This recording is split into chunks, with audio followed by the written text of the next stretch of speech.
राहुल चिकोडेंच्या आवाहनानुसार पुढच्या वर्षी कर्तबगारीची घोडदौड करणाऱ्या इतर सर्व महिलांना मी प्रथमतः महिला दिनाच्या हार्दिक हार्दिक शुभेच्छा. राहुल चिकोडे खूप काम करतात, पण जमिनीवर पाय असलेला हा माणूस, यांनाही मला शुभेच्छा द्यायच्या आहेत. भाजपा प्रदेश कार्यकारिणीचे सदस्य, त्यामुळे त्यांना यश, कीर्ती, समृद्धी, संपत्ती सगळं मिळणार आहे. पण माझा त्यांना खास शुभेच्छा अशा आहेत की माणसाला यशामागून यश मिळालं तरी समाधान मिळेल असं नाही. आकाशाला गवसणी घालणारी कीर्ती मिळाली तरीही समाधान मिळेल असं नाही. घर भरून दारातून वाहणारा पैसा असला तरी समाधान मिळेल असं नाही. तेव्हा यांना माझ्या खास शुभेच्छा आहेत की यश, कीर्ती, समृद्धी याबरोबर तुम्हाला कधीही न संपणारं समाधान मिळत राहू दे. कारण माणसाकडे पैसा असला तरी समाधान विकत घेता येत नाही, ते आतूनच यावं लागतं. हे वाचनालय चालवायचं ही चेष्टा नव्हे. वाचनाची आवड संपत आल्यानंतरही नेटानं वाचनालय चालवल्याबद्दल त्यांचं करावं तेवढं कौतुक थोडं आहे. मी या वाचनालयालाही शुभेच्छा देते की असंख्य पुस्तकांनी हे वाचनालय समृद्ध व्हावं. पण ती पुस्तकं कशी असावी? ती पुस्तकं तुम्हाला मला श्रीमंत करणारी पुस्तकं असावी. मनुष्य हा पण प्राणी आहे, पण नियतीनं फक्त आणि फक्त मनुष्याला मन, वाणी, बुद्धी आणि विचार या 4 गोष्टी दिलेल्या आहेत. इथलं पुस्तक तुमचं मन शांत, संयमित, प्रफुल्लित करणारं असावं. इथलं पुस्तक तुमची वाणी गोड पण त्याला आत्मविश्वास देणारं असावं. इथलं पुस्तक तुमची बुद्धी चांगल्या गोष्टीकडे वळवणारं असावं. आणि इथलं पुस्तक तुम्हाला सकारात्मकतेकडे नेणारं असावं. महिला दिनाच्या शुभेच्छा अनेकांनी अनेक प्रकारे तुम्हाला दिल्या. मी शुभेच्छा देण्यापूर्वी मला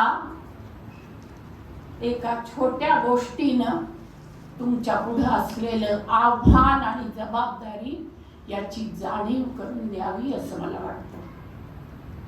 आमच्या पुढं फार मोठं आव्हान आहे आणि त्यासाठी मला एक काल्पनिक गोष्ट आठवली आहे, ती मी सांगते. एकदा काय झालं, देवाला सगळे म्हणाले, अरे तूच पुरुष निर्माण केलास, तूच बाई निर्माण केली आहेस, पण ह्या बाईचं रसायन काहीतरी वेगळं आहे का? घरातलं करती, येणाऱ्याचं करती, सगळ्यांचं करती, सदा हसतमुख असती, सगळ्यांच्या आरोग्याची काळजी घेते, आपल्या प्रकृतीची काळजी. घरात कुणीही आलं तर त्याचं हसतमुखाने स्वागत करते. देव बघायला गेला, हे सगळं सांगतायत खरंय का बघूया म्हणून बघायला गेला. एक छोटं गाव त्यानं निवडलं आणि त्या गावातल्या 15-20 घरात परमेश्वर गेला आणि प्रत्येक ठिकाणी त्याला हाच अनुभव आला की आपलं हसतमुखानं स्वागत होतंय. प्रत्येक गोष्ट ती मनापासून कुटुंबासाठी करतीये. देव प्रसन्न झाला. त्या घरातल्या सगळ्या बायकांना देवानं बोलवलं आणि म्हणाला, मी तुमच्यावर फार प्रसन्न झालोय, तुम्हाला काहीतरी मला द्यायचंय. म्हटलं बायका विचार करायला लागल्या, काय मागू? घोडा मागू, गाडी मागू, पैसा मागू, बंगला मागू? परमेश्वराला कळलं. तो म्हणाला, असलं काय मी देणार? हा जो तुमचा देह आहे ना, हा देह अखंड राखतो, तेव्हा या देहाला मी काहीतरी देतो. बायका विचार करायला लागली, आता काय करू काय करू? त्यातली एक फार हुशार होती, ती बाकीच्यांना म्हणाली, थांबा, मी मागते बरोबर काय मागायचं. आणि ती देवाला म्हणाली, देवा देवा आम्हाला आणि 2 हात दे. देव म्हणाला, अगं 2 हात आहेत, काम करून थकतीस आणि 2 हात कशाला मागतीस? ती म्हणाली, देवा तुला पण कळेना झालंय, हे 2 हात मी का मागते माहितीये का? आपली प्रगती करून घेणाऱ्या ज्या बायका आहेत, ज्या पुढं चालल्या आहेत, त्यांचे पाय ओढायसाठी देवाकडे कृपा करून हे करू नका. हे तुमच्या पुढं आव्हान आहे. एखादीची प्रगती होत असेल तर तिचं कौतुक करायचं सोडा, पण तिच्या पायात पाय घालू नका. हे तुमच्या पुढचं आव्हान आहे आणि ते तुम्ही केलं पाहिजे. मी सलग 38 वर्ष नोकरी केली. माझं कर्तृत्व मानलं का नाही माहित नाही. पुरुष तुमच्या कामाची नोंद घेतात का नाही त्याचा मी कधी विचार केला नाही. पण मला हे ऐकावं लागलं. हर्डीकरबाई एनसीसीत मेजर झाल्या, हर्डीकरबाई इंटरनॅशनल रिपब्लिक डे परेडला निवडल्या गेल्या, त्यांना PhD मिळाली. तसल्याच आहेत त्या. म्हणजे काय, याचा अर्थ काय घ्यायचा, हे तुम्ही करता, हे करू नका. महिलांचं सबलीकरण कुणीतरी येऊन करणार नाही आहे, ते तुमचं तुम्हाला करायचं आहे. आणि हे तुमच्या पुढं आव्हान आहे. ही तुमची जबाबदारी आहे आणि हे आव्हान, ही जबाबदारी तुम्ही पार पाडली पाहिजे असं मला वाटतं.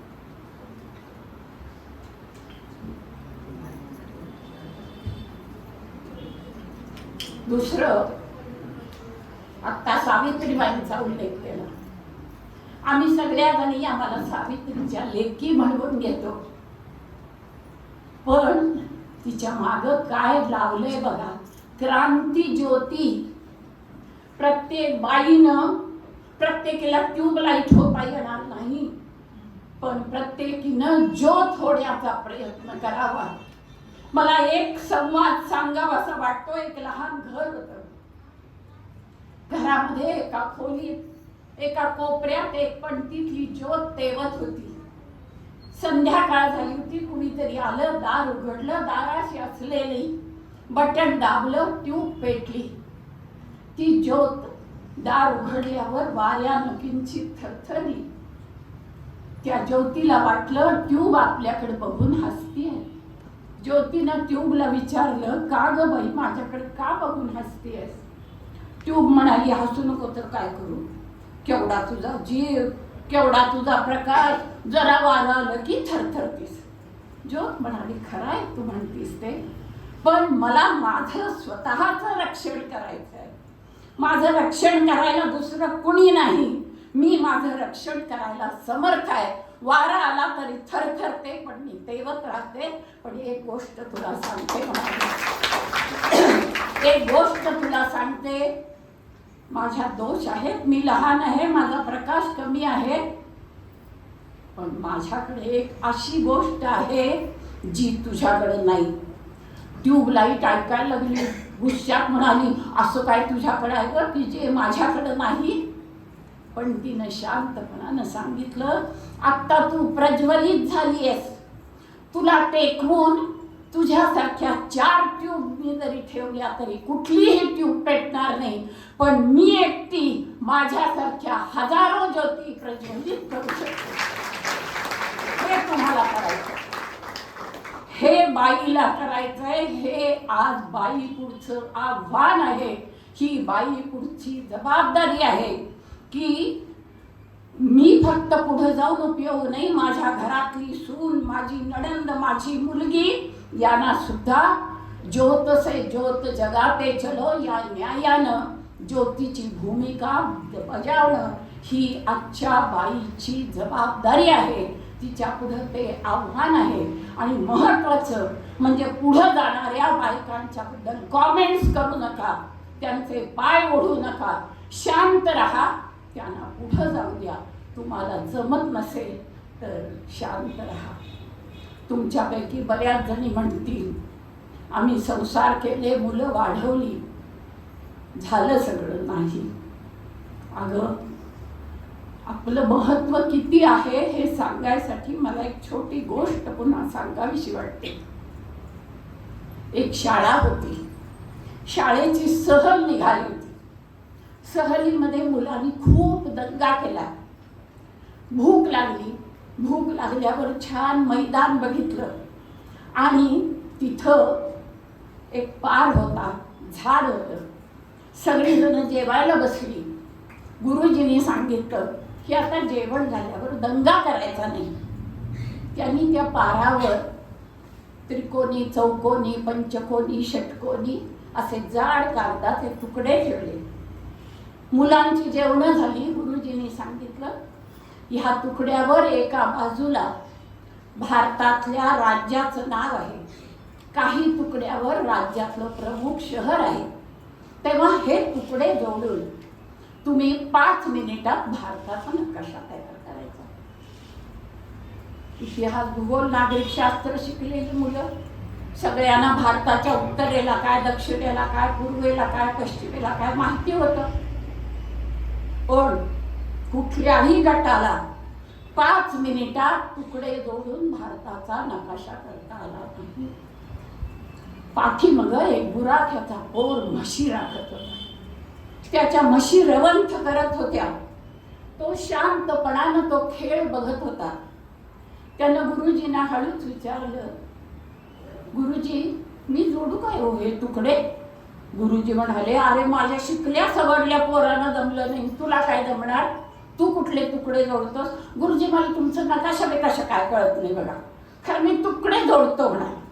ते म्हणाले ठीक आहे जोड तुकडे. समोर शिकलेली मुलं, हा अशिक्षित मुलगा, ह्यानं सगळ्यांच्याकडे पाठ केली. ते तुकडे उलटे टाकले.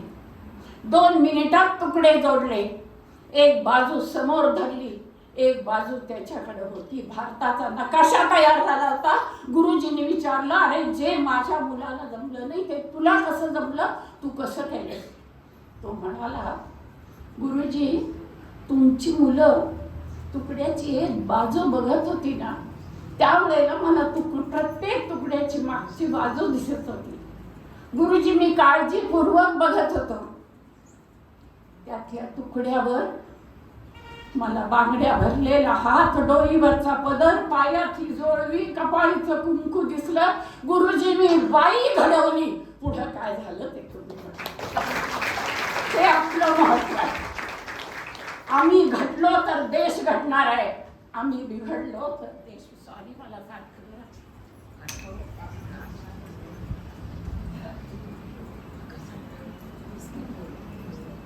आम्ही घडलो तर देश घडणार आहे, आम्ही बिघडलो तर देश बिघडणार आहे हे लक्षात घ्या.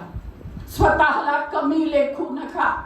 मी तर नेहमी म्हणते बाईचा जन्म मिळायला हजारो जन्मांचं पुण्य लागतं, त्याशिवाय बाईचा जन्म मिळत नाही. कोणतीही गोष्ट निर्माण करण्याची ताकद आमच्यात आहे. कोणतीही गोष्ट आमच्या वागणुकीनं उत्तम ठेवण्याची ताकद आमच्यात आहे. आणि कोणत्याही गोष्टीचा बघता बघता बट्ट्या बोळ करण्याची ताकद पण आमच्यात. आणि म्हणून बाईचा जन्म मिळाला म्हणून रडत बसू नका. काहीतरी असंख्य पुण्याई केली म्हणून तुम्हाला बाईचा जन्म मिळाला. हे घडणं लक्षात घ्या. बाई घडली म्हणून देश घडला. हे घडणं ऐकताना मला त्या इटालियन चित्रकाराची आठवण झाली. एक इटालियन चित्रकार होता. त्याला विशिष्ट प्रकारचं शिल्प करायचं होतं आणि त्याच्यासाठी त्याला विशिष्ट दगड पाहिजे होता. दगडासाठी त्यानं खूप शोधलं, कुठं दगड मिळेना. कंटाळून एक दिवस गावाबाहेर फिरत होता. एक जुना वाडा दिसला. वाड्याच्या दारात एक दगड पडला होता. त्याला पाहिजे तसा तो दगड होता. तो घाबरत आत गेला आणि त्यानं विचारलं, मी हा दगड घेऊ काय? तो घरचा मालक बाहेर आला, पणजोबांच्या वेळेपासून दगड पडलाय, घेऊन जा बाबा तू. त्यांची आठवण म्हणून ठेवला, टाकता पण येत नाही. शिल्पकार दगड घेऊन गेला. 2 महिन्यात एक सुरेख शिल्प तयार करून तो त्या माणसाला दाखवायला आला.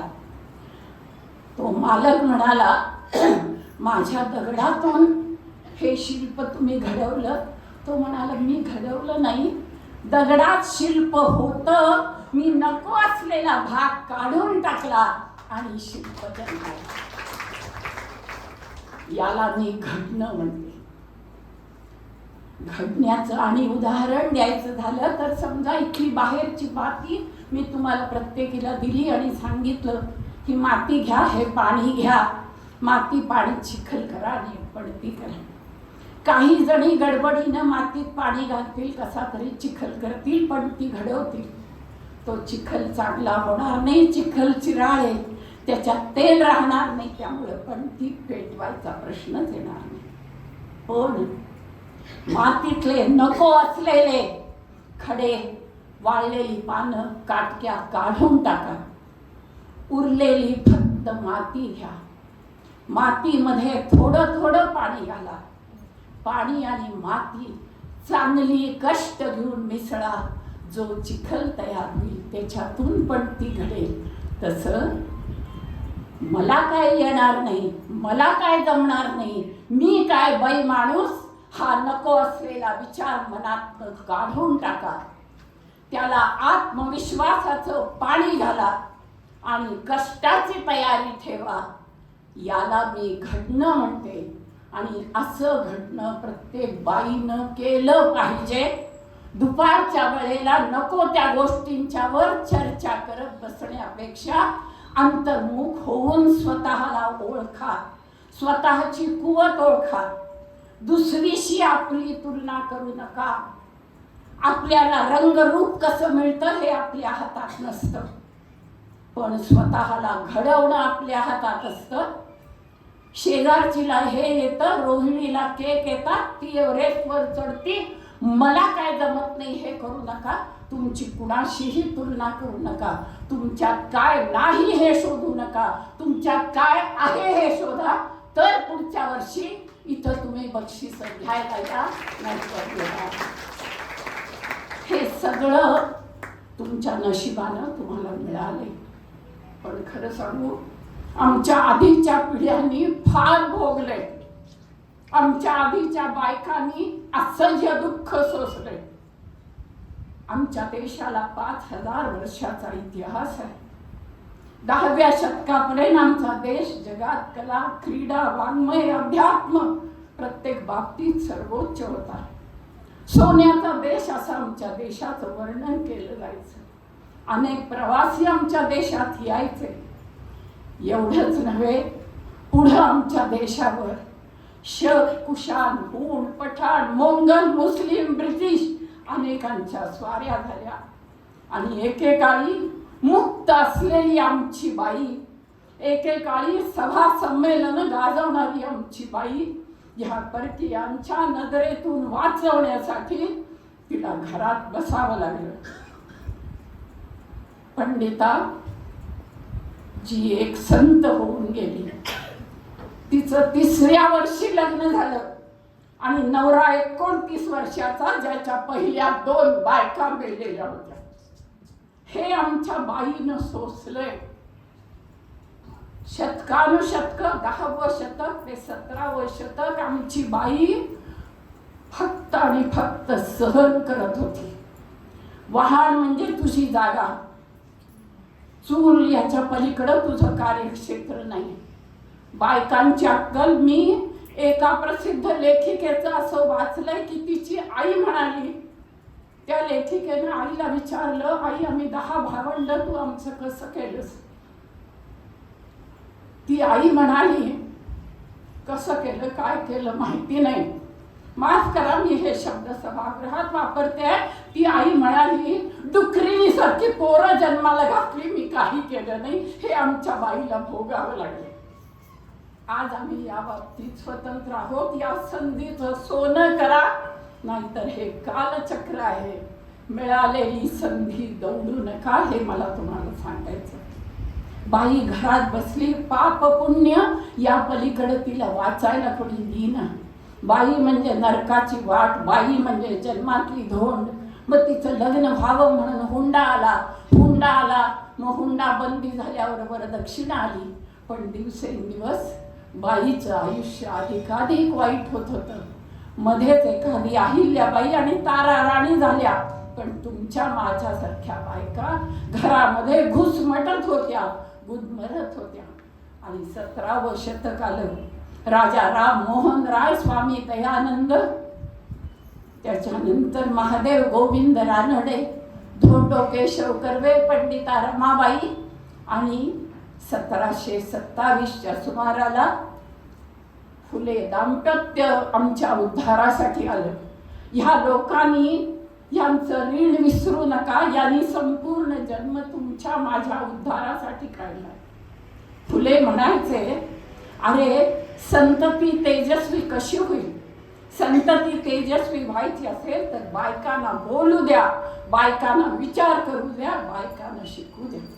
ह्या लोकांनी संपूर्ण आयुष्य तुमच्या माझ्यासाठी खर्च केलं, म्हणून आज आपण हे दिवस बघतोय, लक्षात घ्या. त्यानंतर आमचं नशीब बलवत्तर म्हणून स्वातंत्र्य लढा सुरू झाला. महात्मा गांधींच्या खांद्याला खांदा लावून कस्तुरबा आल्या आणि अनेक महिला स्वातंत्र्य लढ्यात उतरल्या. आपण काहीतरी करू शकतो याची जाणीव पहिल्यांदा बाईला झाली. चले जाव चळवळ ग्वालियर टँकचं मैदान भरलेलं. आदल्या दिवशी सगळ्या पुढाऱ्यांना तुरुंगात टाकलं होतं.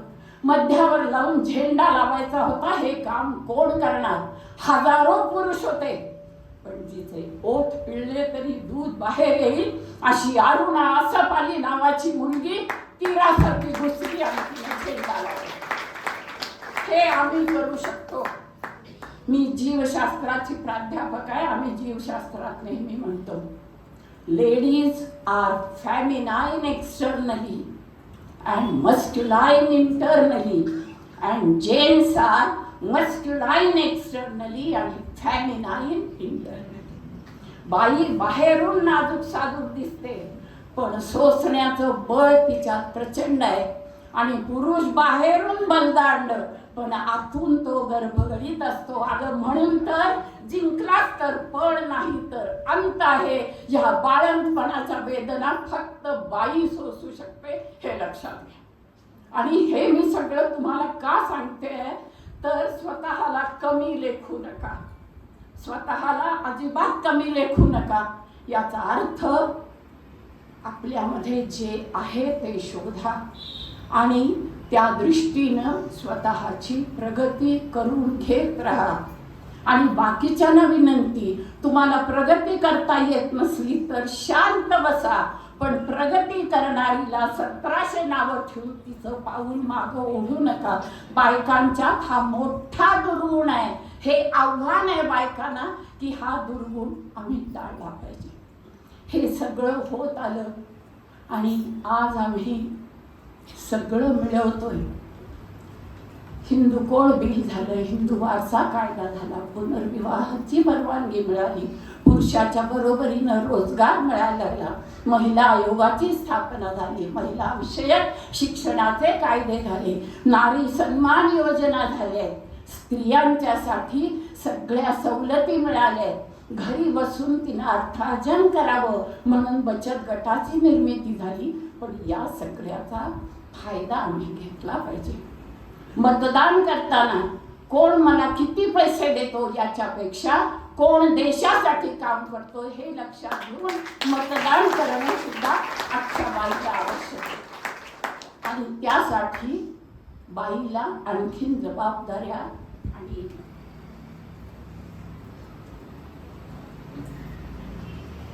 यासाठी बाईला आणखीन जबाबदाऱ्या आणि आव्हानं पेलायचे ते लक्षात घ्या. स्त्री पुरुष समानता भांडून मिळत नाही, कायदे करून मिळत नाही. कारण कायदा करणारे आम्ही, कायदा मोडणारे आम्ही, कायदा गाडा बसतो म्हणणारे पण आम्हीच. स्त्री पुरुष समानता घरापासून आणली पाहिजे आणि तिथूनही आणली पाहिजे. बाहेर समाजात जाऊन स्त्री पुरुष समानता होत नाही. घरापासून स्त्री पुरुष समानतेची सुरुवात बाईनं केली पाहिजे. मी माझे अनुभव सांगते. स्वच्छ शाळा सुंदर शाळा ह्या योजनेखाली निवृत्त झाल्यानंतर मी 13-14 वर्ष काम केलं. त्यावेळेला मी मुलींना बोलतं करायची. ताराराणीमध्ये मी एकदा गेले होते. एक मुलगी 9वीत, एक 8वीत, एक 7वीत, 3 पाठोपाठच्या बहिणी आणि त्यांना एकच भाऊ होता, तो 2रीत होता. म्हणजे मधल्या काळात स्त्री भ्रूण हत्या नक्की झालेली असणार. मी त्या मुलींशी बोलायला लागले की घरात तुमच्या काय काय, आई काय करते, आई कशी वागते तुमच्याशी. त्यातल्या 2 मुली जरा बोलणाऱ्या नव्हत्या, त्यातली एक मधली होती ती बोलणारी होती. ती म्हणाली, खरं सांगू मॅडम, ती आमचीच आई आहे का दुसऱ्याचे वाटावं असं आमची आई वाटते हो म्हणाली. आमचे वडील बऱ्याच वेळेला फिरतीवर असतात. रात्री जेवायला आम्ही तिघी आई आणि भाऊ असतो, मग आई काय फार स्वयंपाक करत नाही. एक दिवस आमटी कमी होती. मी आईला म्हटलं, आई भात कोरडा आहे की गं, जरा दुधाचा थेंब तरी घाल. आई माझ्यावर ओरडली, काय नरड्यात अडकलं का, खा की मुकाट्यानं म्हणाली. मी आपलं कसा तरी भात खाल्ला म्हणाली. आणि मग आमचा भाऊ आला. भाऊ आल्यावर आई म्हणाली, आम्हाला तूप वाढताना तुपाचा थेंब आणि भावाला तूप वाढताना चमचा म्हणतो. भावानं आईला म्हटलं, आई भाताला आमटी कमी आहे गं. नाही काय, थांब की पोरा, दूध घालते तुला. म्हणून म्हणाली, आईनं दूध घातलं, तो पुरे म्हणेपर्यंत दूध घातलं. ही समानता आहे. घरात पाहुणे आले तर 9 वर्षाच्या मुलीला आम्ही सांगतो, उठ पाहुणे येणार आहे, त्याला काम कर. आणि तो 14 वर्षाचा घोडा बाहेर फिरत असतो, त्याला आम्ही सांगतो, आठवून बघा आम्ही काय करतो. त्या 9 वर्षाची मुलगी जर म्हणाली, आई माझी परीक्षा आहे गं, थोडा अभ्यास आहे. आता काय, अभ्यास केलास, नोकरी केलीस, पैसा मिळवला तरी तुला हेच करायचंय. अगं का, ही समानता आहे आमची. मुलगी बाहेरून यायला उशीर झाला की आम्ही कासावी सोडतो, बरोबर आहे. ती वाईट प्रसंगाला तिला तोंड द्यायला लागू नये म्हणून आम्ही कासावी सोडतो. 7च्या ऐवजी ती 8 आली तर आम्ही घाबऱ्या होतो. पण मुलगी दिसल्यावर आमची रिॲक्शन काय असते, कुठे गेली तीस, 7ला येते म्हणाली, 30 8 वाजले, कुठं शेण खायला गेली तीस, पाटलांची घरात आम्ही कुठं काय करून बस. अगं तिला घरात तरी येऊ दे. आणि तेच दुपारी 12 वाजता गेलेला मुलगा रात्री 2 वाजता आला तर आमची रिॲक्शन काय, अगं बाई कुठं गेले तर माझं पोर जेवलंय का नाही, खाल्लंय का नाही, काय माहित नाही, ये रे बाबा, बैस रे बारा, जेव रे बारा. ही स्त्री पुरुष समानता ही बाहेर असते. घरापासून आम्ही दबल्या जातो. कुठून स्त्री पुरुष समानता तुम्ही आणणार आहे. मी म्हणते की त्याचा राग मानू नका. कायदे करून समानता येत नाही, भांडून समानता येणार नाही. ही तुमची माझी जबाबदारी आहे की घरामध्ये आम्ही स्त्री पुरुष समानता निर्माण केली पाहिजे. मुलीला दबलं ठेवू नका. तिला धोक्याची जाणीव द्या, पण तिला योग्य ते स्वातंत्र्य द्यायलाच पाहिजे. आणि घरापासून ही स्त्री पुरुष समानता आम्ही आणली पाहिजे. आणि एक मला तुमची विनंती आहे की आई असाल तर फक्त आई राहू नका, तुम्ही पालक व्हा. तुम्ही म्हणाली हे काय नवच काढलं, आई असाल तर पालक व्हा. आई कशी असते माहित आहे तुम्हाला, ती गोष्ट माहित आहे ना. एका मुलाला श्रीमंत व्हायचं असतं आणि आई म्हणते, अरे कष्ट करून आपल्याला भाकरी मिळते, कशाला तुला लोभ पडलाय. नाही नाही म्हणतो, आई मला झटपट श्रीमंत व्हायचंय. तो एका ज्योतिषाकडे जातो. ज्योतिषी त्याला म्हणतो, तुला श्रीमंत व्हायचंय आणि अडथळा तुझ्या आईचाच आहे ना. मग असं कर म्हणतो, तू घरी जा, आईची छाती काप, तिचं काळीज बाहेर काढ, ते काळीज माझ्याकडे घेऊन ये, तू बघता बघता श्रीमंत होशील. मुलगा घरी येतो. आई मुलाची वाट बघतीये. तो म्हणतो, आई मला जेवायचं नाही, तू झोप. आई झोपते. आई गाढ झोप लागल्यावर मुलगा आईची छाती कापून काळीज काढतो. तिचं ते धडधडणारं हृदय हातात घेतो. रात्र आहे, अंधार आहे, सकाळ होईपर्यंत त्याला थांबायला सवड नाही. रात्रीच्या अंधारात धडपडत जातो. एका दगडाला ठेच काढून पडतो आणि ठेच काढून पडल्यावर जोरात ओरडतो, आई ग. त्या काळजामधून आवाज येतो, बाळा तुला लागलं तर नाही ना. ही आई असते. अशी आई होऊ नका, पालक व्हा. पालक या शब्दाचा अर्थ समजून घ्या. 3 अक्षर आहे, पा, ल आणि क. पा म्हणजे आपल्या मुलाचं किंवा मुलीचं अन्न, वस्त्र, योग्य विचार, कपडा, आधार देऊन पालन पोषण करणं म्हणजे अक्षर पा. तिला आपण प्रत्येक गोष्ट देतोय, पण तिची योग्य तऱ्हेनं वैचारिक शारीरिक वाढ होतीये ना, यावर लक्ष ठेवणं म्हणजे अक्षर ल. आणि अक्षर क सांगतं, मुलाची भविष्याची काळजी घ्या. पण मी म्हणते तसंच तू केलं पाहिजेस अशी कटकट न लावणं म्हणजे अक्षर क. मगाशी सरांच्या ह्याच्यात एक शब्द आला, अपेक्षांचं ओझं. मला तर असं वाटतं आम्ही हल्ली मुलांच्यावर अपेक्षा आणि मागणी लादतोय. अपेक्षा लवचिक असते, मागणीमध्ये हेका असतो, हे तू केलंच पाहिजेस अशी मागणी असते, आणि अपेक्षेमध्ये लवचिकता असते. सांगू नये पण तो प्रसंग मी सांगते. कोल्हापुरातले 2 विद्यार्थी ज्यांना मी चांगलं ओळखत होते. एका घरात अपेक्षा होती की 12वीला बोर्डात तू पहिला आला पाहिजेस. दुसऱ्या घरात अपेक्षाच होती की तू अभ्यास कर, पडतील ते मार्क आणि तुला आवडेल तो कोर्स तू निवड. दोघं मित्र सारखे मार्क घेऊन पास झाले. ज्या घरात अपेक्षा होती तिथं आनंद होता. ज्या घरात मागणी होती, 97% मार्क पडले पण तू बोर्डात आला नाहीस ही मागणी होती, त्या घरात आनंद नव्हता. दोन्ही मुलं मुंबईच्या केमिकल इन्स्टिट्यूटमध्ये गेली. घरातून बाहेर गेल्यानंतर मुलगा थोडा स्वतंत्र झाला, पण रोज घरून फोन यायचा. फोनवर कटकट असायची.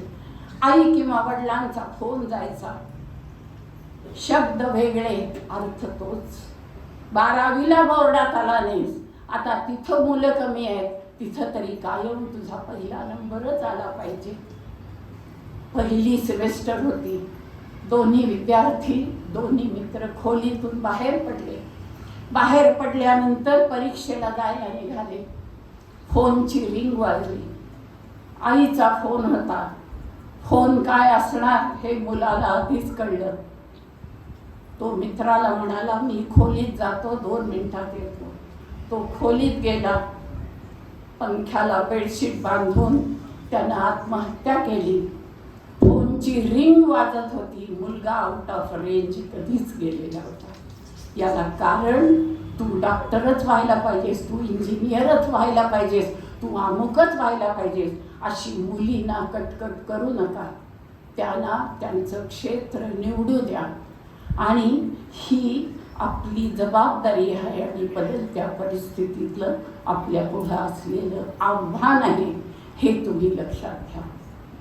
मला शेवटी, तुम्ही ऐकताय म्हणून मी बोलते, पण शेवटी मला एवढंच म्हणायचं की आम्हाला बदलायचं आहे.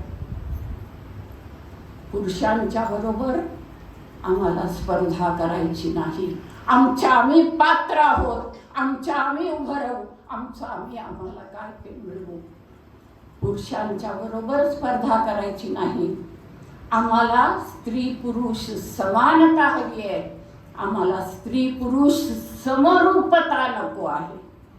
आमचं बाई पण जपून आम्हाला जे काय मिळवायचं आहे तेच आम्ही मिळवणार आहोत. आणि यासाठी मला तुम्हाला असं सांगावंसं वाटतं की तुम्ही बदला, पण कशा बदला. आम्हाला सगळ्यांनी उपमा दिली आहे नदीची. आम्हाला नदी व्हायचं नाही, आम्हाला सागर व्हायचं आहे. म्हणजे आम्हाला काय ती नदी सोडून तो सागर व्हायचं नाही. आम्हाला नदीची उपमा दिली. पावसाळ्यात नदीला पूर येतो, घरदारं गुरं ढोरं वाहून जातात, लोकांच्या डोळ्यातून पाणी येतं. आम्हाला कुणाच्याही डोळ्यात पाणी आणायचं नाहीये. उन्हाळ्यात नदी कोरडी पडती, पुन्हा प्यायला पाणी नाही म्हणून लोकांच्या डोळ्यात पाणी येतं. आम्हाला कुणाच्याही डोळ्यातून पाणी आणायचं नाहीये. आम्हाला सागरासारखं व्हायचंय. सागराला भरती येते आणि सागराला ओहोटी येते. घराच्या बाहेर पडल्यानंतर पुरुषाच्या खांद्याला खांदा लावून लढा. वेळ पडली तर पुरुषाचा खांदा ढकलून पुढे जा. पण जेवढी भरती समुद्राला येते तशी ओहोटी येते, हे लक्षात ठेवा. घरात माझं कुटुंब आहे. माझ्या कुटुंबाची मी सारथी आहे. माझ्या कुटुंबाची मी आधारस्तंभ आहे. मी कुणाची तरी आई आहे, कुणाची तरी पालक आहे, हे लक्षात ठेवा. सागराच्या अंतराळात काय आहे हे कळत नाही. तसं आपल्या भावना चेहऱ्यावर आणू नका. निर्विकार चेहरा ठेवून जे काम तुम्हाला करायचं असेल ते काम तुम्ही करत राहा, पण नदीची उपमा आम्हाला नको. आम्ही बंद करू. आम्हाला नदीतून सागर व्हायचंय. आमच्या कार्यकर्तृत्वाला आम्ही भरती आणू, पण त्याबरोबर आमचं घर, आमचं कुटुंब, माझा संसार, माझी माणसं यांना जर मी बिघडवलं तर माझा देश बिघडायला उशीर लागणार नाही. आणि म्हणून जी गोष्ट मी तुम्हाला सांगितली ते लक्षात घ्या की तुम्ही घडला तर देश घडणार आहे, तुम्ही बिघडला तर देश बिघडणार आहे. आणि आपण घडायचं का बिघडायचं हे या महिला दिनाच्या दिवशी आपण ठरवूया. आत्मभान आपल्यामध्ये आलं पाहिजे, आत्मनिर्भरता आपल्यामध्ये आली पाहिजे. मला काही येत नाही, मला काही जमणार नाही ही नकारात्मकतेची भावना काढून टाका. आत्मभान, आत्मनिर्भरता म्हणजे काय ग? तलवारीनं लढाई करायची आहे का? नाही. काही डोंगर हलवायचे का? नाही. आपलं काम जे आहे ते काम प्राणपणानं करायचं आहे. आणि ते काम करण्यासाठी नकाराची भावना काढणं, आत्मविश्वासाचं पाणी घालणं आणि कष्ट करून आहे त्या क्षेत्रामध्ये स्वतःला सिद्ध करणं म्हणजे महिला सबलीकरण. नोकरी करणं म्हणजे महिला सबलीकरण आहे असं मी म्हणत नाही. माझ्या आईनं नोकरी केली नाही, माझ्या सासूनं नोकरी केली नाही, पण त्यांनी जी माणसं घडवली त्या माणसामुळं आज देश उभा आहे. म्हणून कृपा करून इथं नोकरी न करणाऱ्या बायकांना माझी विनंती आहे की आपण नोकरी करत नाही म्हणजे आपला जन्म फुकट गेला असं समजू नका. तुम्ही घर घडवायचं काम करताय. अगं आम्ही घराच्या सारथी आहोत, आम्ही कुटुंबाच्या सारथी आहोत. आमचं कुटुंब योग्य रस्त्यानं न्यायचं, खड्डे चुकवायचे हे पण काम आमचं आहे. आणि त्यासाठी महिला सबला झाली पाहिजे. नवरात्रामध्ये मी नेहमी सांगते की बाईंचं सबलीकरण म्हणजे तिनं महालक्ष्मी, पैसा, अडका, कपडा, लत्ता, वीज, पाणी या सगळ्याचा काटकसरीनं वापर जिला करता येतो ती महालक्ष्मी. जी स्वतः विचारी आहे. मी शिकलेली आहे म्हणत नाही. बहिणाबाई आमची शिकली नव्हती पण तिचे श्लोक आज MA PhD साठी लावलेले. जी विचारी आहे आणि आपल्या मुलांना जी विचार देते ती महासरस्वती. आणि कुस्ती खेळणार नाही पण मानसिक आणि शारीरिक बळ जी आपल्या घरातल्या प्रत्येक घटकाचं वाढवते ती महाकाली. अगं ज्या घरात महालक्ष्मी, महासरस्वती आणि महाकाली ही 3 रूपं घेऊन बाई वावरते त्या घरामध्ये विजयादशमी किंवा दसरा साजरा होईल हे सांगायला ज्योतिषाची गरज नाही.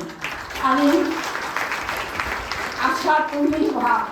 आपण नोकरी करत नाही, आपण इथं स्टेजवर बोलत नाही, बोलायला अक्कल लागत नाही, ऐकून घ्यायलाच फार धीर लागतो. हे तुम्ही ऐकलत माझं. मी मगापासून बोलते आहे. अजून माझी तरुण म्हणताय मला, पण अजून माझी दृष्टी चांगली आहे. अगदी त्या मागं खिडकीपाशी बसलेले ते थोडे पांढरे केस, पांढऱ्या शर्टाचे ते गृहस्थ सुद्धा मला दिसत आहे. 38 वर्ष 200 मुलांच्या वर्गावर शिकवले. बोलताना प्रत्येकाकडे बघायची मला सवय आहे. मारत्या म्हशीसारखं तुम्ही एकाकडेच कधी बघत बसत नाही. आणि सगळ्यांच्याकडे बघताना मला एवढं लक्षात आलं की सगळीजण ऐकतायत पण काय होतं माहिती आहे का? एखादं कंटाळवाणी गोष्ट आपण 5 मिनिटं, 10 मिनिटं, 15 मिनिटं ऐकतो आणि मग कंटाळा आला की काय करावं कळत नाही पण उठून जाता येत नाही म्हणून ऐकावं लागतं. मग ऐकायला लागला की मेंदू थकतो, मेंदू थकला की श्वसनाचा वेग मंदावतो, श्वसनाचा वेग मंदावला की प्राणवायू कमी पडतो, मग प्राणवायू पाहिजे म्हणून करून विश्वरूप दर्शन दिलं जातं. तसं तुम्ही दिलं नाही पण आता ते द्यावं म्हणून मी थांबत नाही. तेव्हा पुन्हा एकदा बोलताना माझ्याकडून काही चुकलं असेल तर क्षमा करा म्हणणार नाही. इथून जाताना प्रत्येकीच्या डोक्यात विचाराची ठिणगी पेटावी आणि तिनं बाहेर जावं एवढी कल्पना. धन्यवाद.